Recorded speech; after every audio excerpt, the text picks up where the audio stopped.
Okay, I am here with Patrick and Sierra at Agua Hedionda Lagoon Foundation, and we have just completed sort of a reconstruction of their shade sails here. We put in some new posts, we added some fun accessories.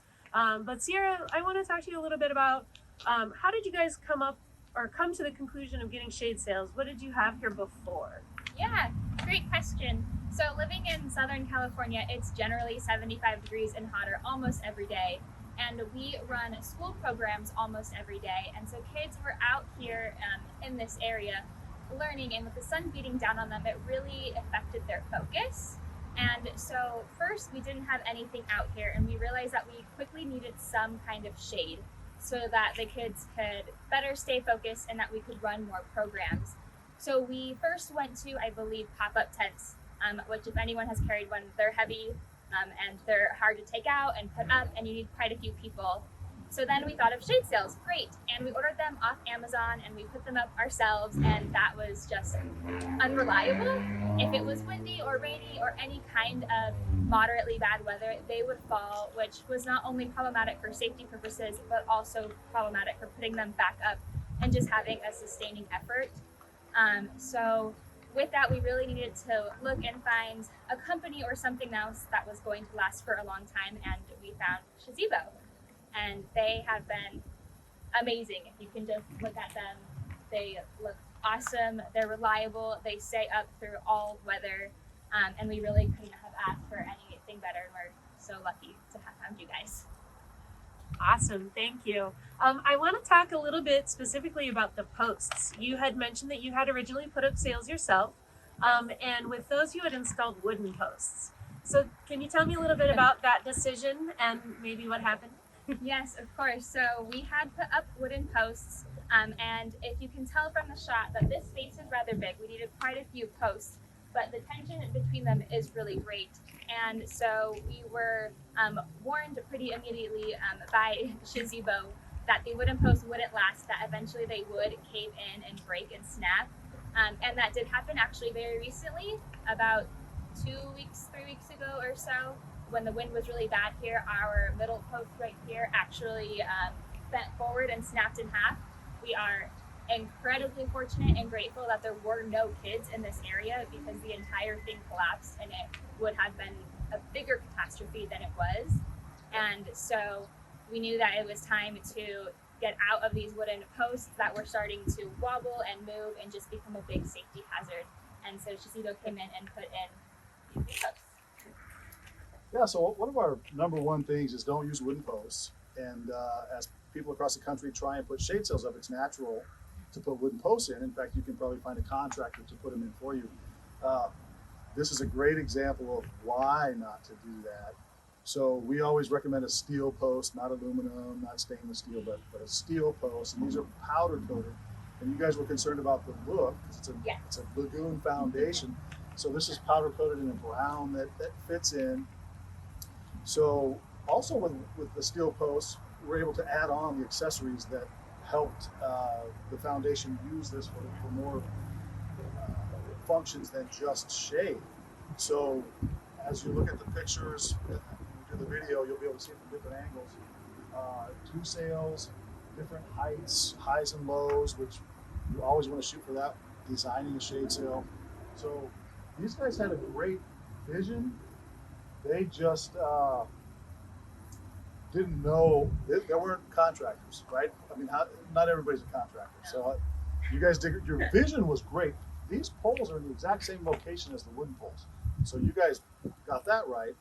The size of the area, perfect. So you'd be a great shade sail designer and salesperson. The contractor side would have not used the wooden poles. One other thing to note is that the sails themselves, despite the fact that the pole came down and the sails fell down with it, the sails themselves held up and didn't get damaged. So we didn't have to fix the sails in any way. In fact, these are the exact same sails that were up from the beginning.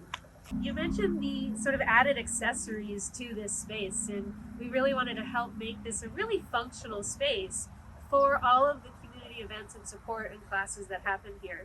So can we walk around and talk a little bit about the accessories that were added? Yeah. Yes, please. We'd love to. So as you can see, one of the new functions that is put in is be able to hold a whiteboard, which is so incredibly important when we're teaching lessons out here for kids. So as you can see, I'm very easily able to come up here and write, "Thank you, Shazeebo."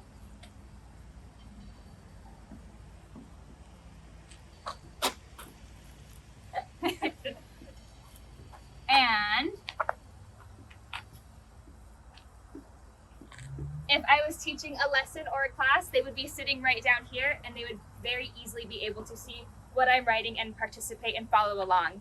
Additionally, when it's time for a break, kids love to draw. They're very creative and they like to play simple games. So we can even send them up here. It's not too high that they can participate and write on the whiteboard and draw pictures as well. So this is a really awesome function. And they were even nice enough to put this holding on every post, so that way if we wanted to move whiteboards around and teach in different locations or have multiple locations up, we're able to do that. So if you're considering adding features to your shade sail, this one's pretty easy to take up because you're not going to leave this out in the rain and the weather. Correct. So it's a pretty common mechanics clamp, and then the board just comes off like that. So a little anchor right here. Boom, there you go. I love it. Yeah, perfect. I love to draw on a whiteboard, so I'm glad that you guys see some benefit in using this down the road. And kids love to draw. What other things can you do with the shade sails to make it more usable? So we put lights in, just the internet lights we got online, some cables strung between the poles, and wired these in with the parking lot lights, so it's very easy for you guys to turn off and on. And jumping off of the lights right now with running more outside programs, and as the time changes and the sun sets earlier and it gets darker, with restrictions of not being able to move inside, we can actually continue to run programming outside longer and later because we have light. So now there's not a safety issue of kids not being able to see, as well as the issue of not being able to teach or play games because of darkness. So we can turn on the lights and continue going. So one of my favorite parts of this redesign is the curtain. So I think if you're having two groups and you want to separate them, and I'm saying all the things you should be saying. It's okay, you're right. So I just love the curtain. It ends up working great. It's a very simple clip that goes over a cable. There's no moving parts really. So I'm going to go ahead and draw the curtain across. If Perfect. You would talk about maybe some of the things that you plan on doing with this. Yeah. So as mentioned earlier, the curtain is really great if we have two groups. We can separate them really, really easily. As you can see, we can have one group on that side now and one group on this side. Additionally, we're really, really excited that we can also use the curtain to put on stories or plays or videos. We can have somewhat of a backstage where we keep props or where the kids practice and get ready, and then they can have their grand unveiling with the kids sitting here in the audience and they can put on their performance.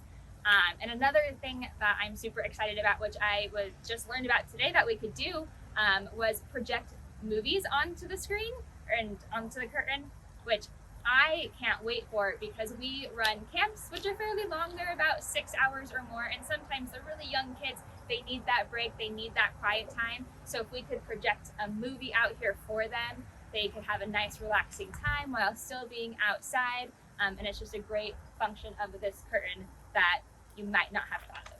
So I'm very excited. Sierra, if you had this to do over again, what would you do differently?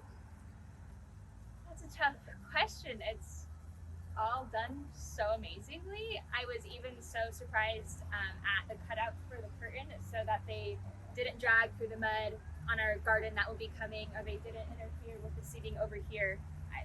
Just the details that went into you guys designing this space to be the most functional blew my mind. All right, before we leave, I want to take a picture of this hand-drawn "Be Kind" sign over there. And for me, that just sums up the whole Agua Hedionda Lagoon Foundation with the great people. It's said too often and just thrown out there, but these are really great people.